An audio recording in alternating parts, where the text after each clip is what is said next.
Salam teman-teman, selamat berjumpa kembali. Semoga teman-teman semuanya dalam keadaan yang baik. Teman-teman, pada hari ini kita akan membahas mengapa disebut Gereja Katolik. Bagaimanakah sejarahnya? Mari kita simak.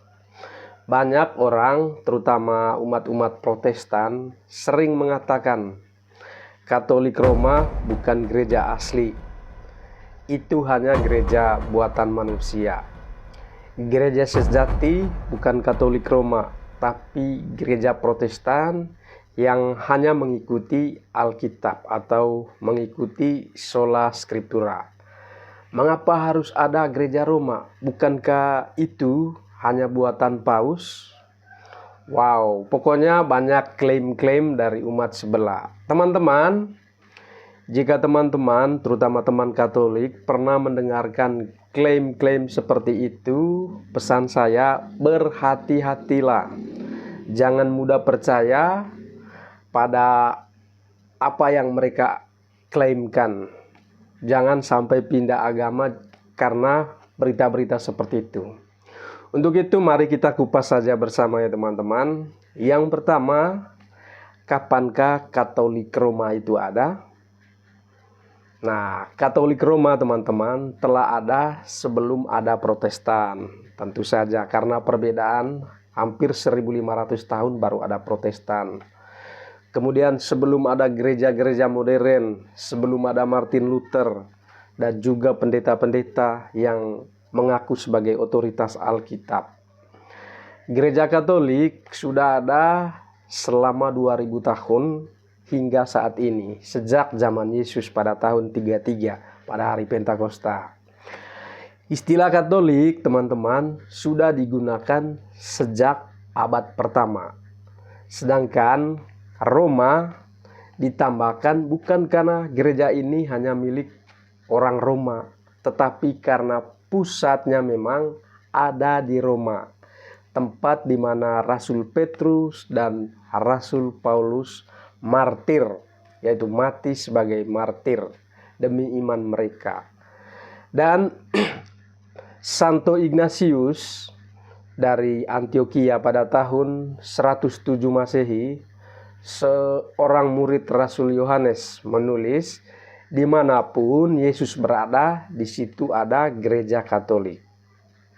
Jadi teman-teman, jika sejak abad pertama saja gereja disebut Katolik, mengapa Protestan baru muncul 1500 tahun kemudian berani menyebut Katolik sebagai gereja buatan manusia? Wow, teman-teman, apakah mereka lebih tahu dari para rasul? Karena gereja Katolik itu warisan tradisi dari para rasul. Teman-teman, jika kamu percaya Alkitab, kamu juga harus percaya kepada gereja Katolik yang diwariskan langsung oleh para rasul. Yang kedua teman-teman, mengapa Roma? Apakah ini gereja orang Romawi? Teman-teman, Protestan atau umat Protestan sering berkata, gereja Tuhan bukan hanya di Roma. Ya, tentu saja itu betul. Gereja Katolik ada di seluruh dunia, bukan hanya di Roma. Kami pun setuju. Tapi, mengapa disebut Roma? Karena teman-teman, Rasul Petrus, pemimpin gereja yang ditunjuk Yesus sendiri, bukan ditunjuk orang lain, tapi ditunjuk oleh Yesus sendiri. Ia mati di Roma. Karena Roma adalah pusat penyebaran Kristen sejak abad pertama. Karena para bapak gereja juga menyebut tata suci ada di Roma sebagai pusat keutuhan iman. Jadi buat teman-temanku yang menyimak video ini, menyebutkannya Katolik Roma bukan berarti gereja ini hanya milik Roma, tetapi menegaskan bahwa pusat kepemimpinan berada di Roma sebagaimana yang dirancang oleh Tuhan sendiri. bukan dirancang oleh sesama kita manusia, tetapi oleh Yesus sendiri melalui Rasul Petrus. Yang ketiga, jika gereja Katolik sudah ada sejak zaman Yesus, kapan kira-kira Protestan dimulai? Nah, teman-teman, Protestan sering menuduh bahwa gereja Katolik hanyalah buatan manusia. Apakah betul? Tapi kapankah gereja mereka sendiri dimulai? Seharusnya mereka tanya balik dong. Kira-kira kapan gereja Protestan itu mulai? Tentu kalau gereja Katolik sudah ada sejak tahun 33 Masehi, didirikan oleh Yesus sendiri pada hari Pentakosta ya. Sedangkan gereja Protestan itu baru muncul tahun 1517. Artinya 1500 tahun setelah Kristus. Jadi siapa sebenarnya yang gereja yang buatan manusia? Kita tahu semua jawabannya. Gereja yang berdiri sejak zaman para rasul atau gereja yang baru muncul karena pemberontakan manusia terhadap otoritas yang sah.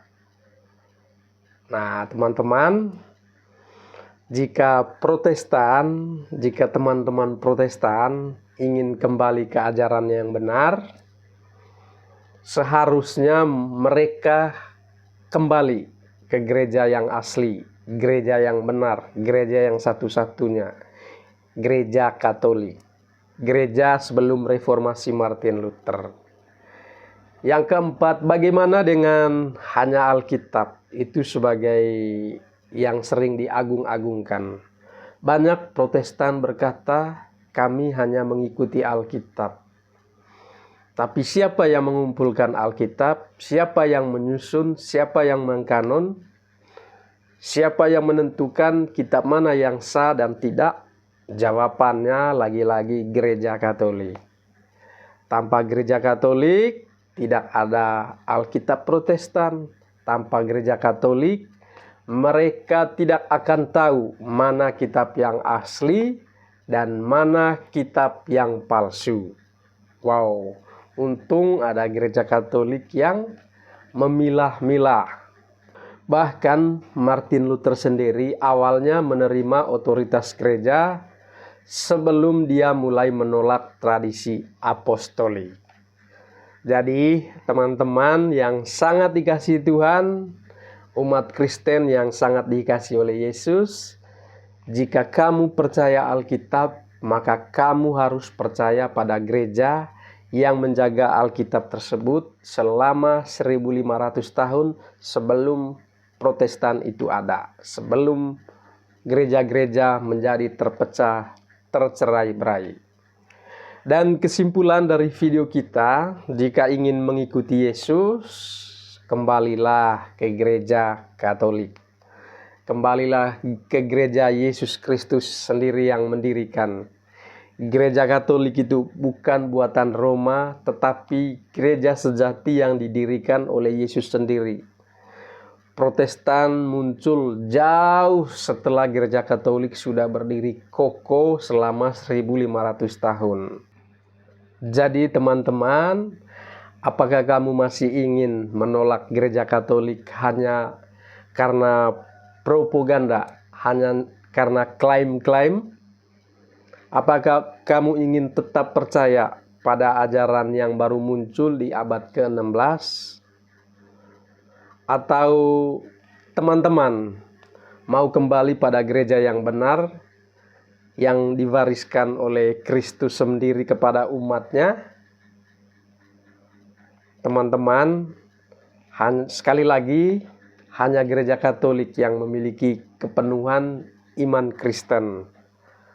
Hanya gereja Katolik yang menjaga ajaran Yesus sejak zaman para rasul. Hanya gereja Katolik yang berdiri di atas dasar yang teguh, di atas batu karang, dan bukan tradisi manusia belakangan seperti gereja-gereja yang lain tidak sesuai dengan apa yang Yesus ajarkan. Katanya Alkitabiah. Nah, kalau kamu Protestan, apakah kamu berani membaca sejarah sejarah gereja dengan jujur? Ataukah kamu lebih memilih tetap dalam kebingungan dengan ajaran-ajaran gereja modern? Tulis pendapat teman-teman di komentar. Jangan lupa like, share, dan subscribe untuk lebih banyak fakta-fakta mengejutkan tentang iman Katolik dan sejarah gereja. Demikian untuk video kali ini. Besi menajamkan besi, manusia menajamkan sesamanya. Jadi mohon maaf kalau ada salah-salah atau menyinggung perasaan. Semoga Tuhan memberkati kita semuanya. Amin.